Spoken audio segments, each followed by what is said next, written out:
You are looking at one of the most magnificent engineering marvels that humanity has ever constructed in the modern world, and yet, this giant is currently dying. At first glance, everything seems perfect, as families enjoy their summer vacations on houseboats, drifting peacefully across the deep blue waters under the bright Arizona sun. But when we cut to the massive wall of concrete known as the Glen Canyon Dam, the illusion of safety shatters into 1,000 pieces of terrifying reality. Standing over 700 feet tall, this structure is equivalent to a 50-story skyscraper made of enough concrete to pave a highway from San Francisco to New York. In the early months of 2023, the water levels plunged to a staggering 22% of its total capacity, the lowest point in its entire history. The surface dropped to within 30 feet of the minimum power pool, which is the height of a 3-story building, threatening to shut down the hydroelectric generators forever. This is not just a remote lake for tourists. It is the lifeblood for 40 million people across 7 different states, providing water and electricity to massive cities. From the neon lights of Las Vegas to the sprawling suburbs of Phoenix and Los Angeles, the survival of the American West depends entirely on this single failing system. If this dam fails to release water, the taps in millions of homes will run dry, and the lights of the great desert metropolises will blink out into darkness. However, the most terrifying part is not that the water is disappearing.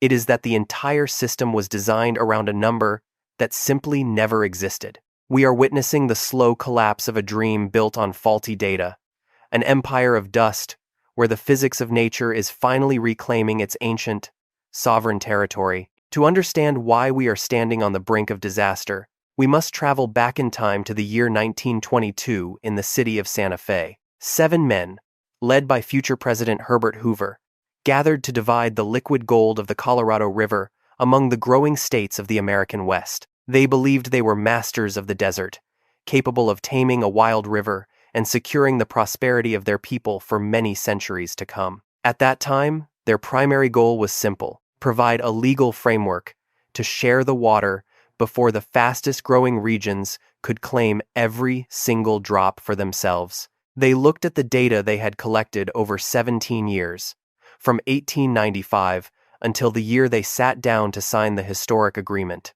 According to their measurements, the river flowed with a mighty average of 17.5 million acre-feet of water every year, a seemingly endless supply.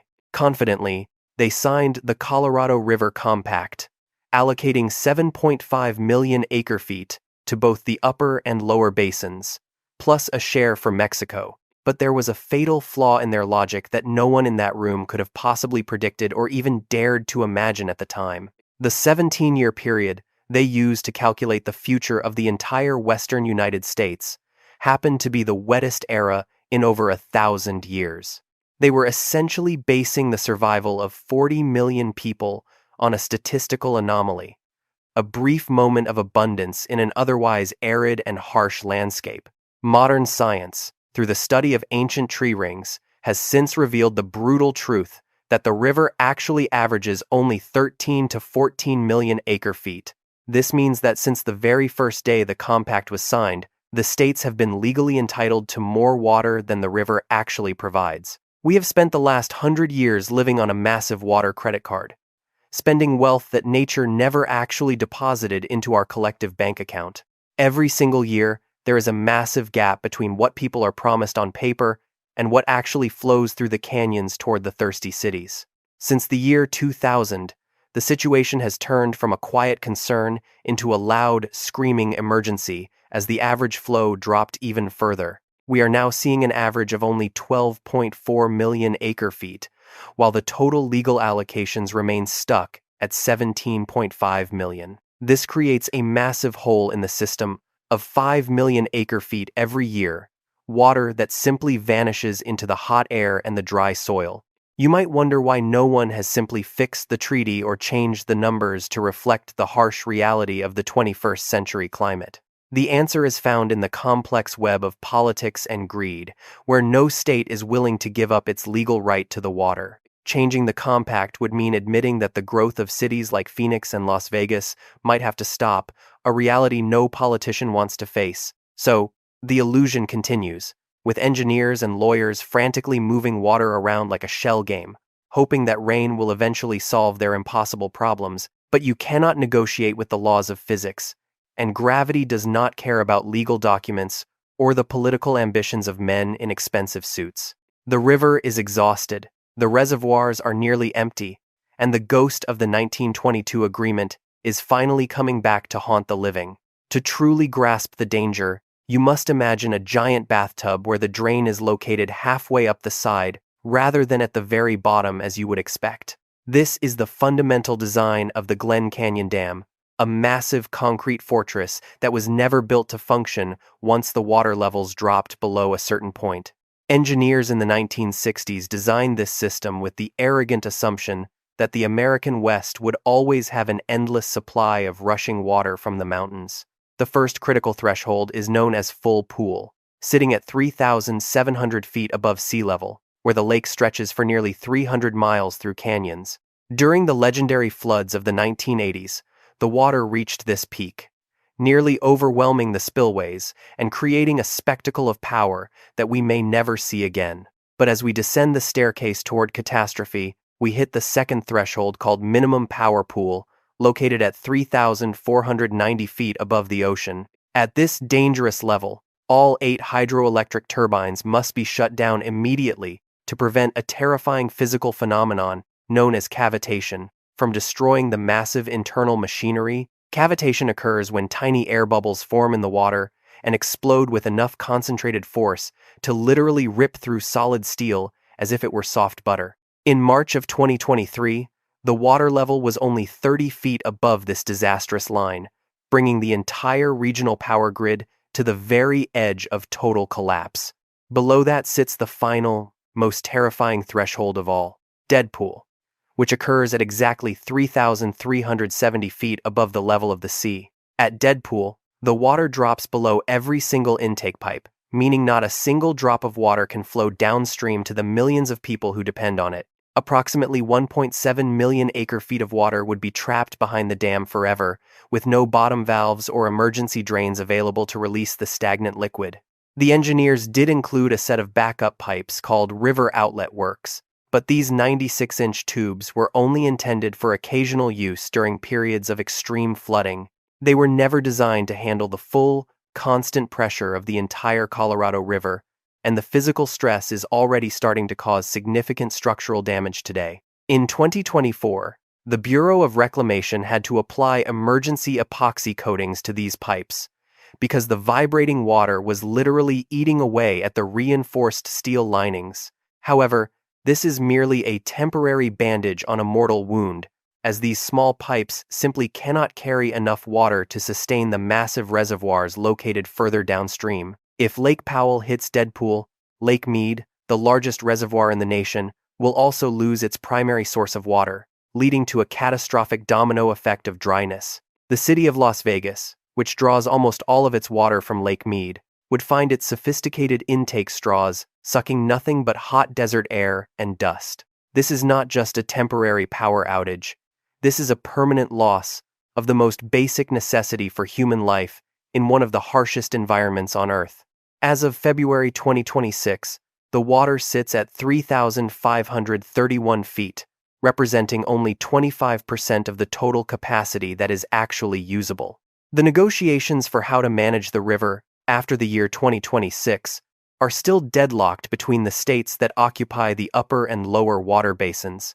They are fighting over every gallon of a disappearing resource, while the physics of the dam continues to tick like a time bomb toward an inevitable mechanical failure. We must ask ourselves if we can afford to keep a system that was built on a lie and designed with a flaw that now threatens 40 million lives. The concrete wall of Glen Canyon is no longer a symbol of human triumph over nature, but a monument to our collective refusal to accept the reality of change. The water is dropping, the pipes are failing, and the era of easy water in the desert is officially coming to a violent and very thirsty end for everyone.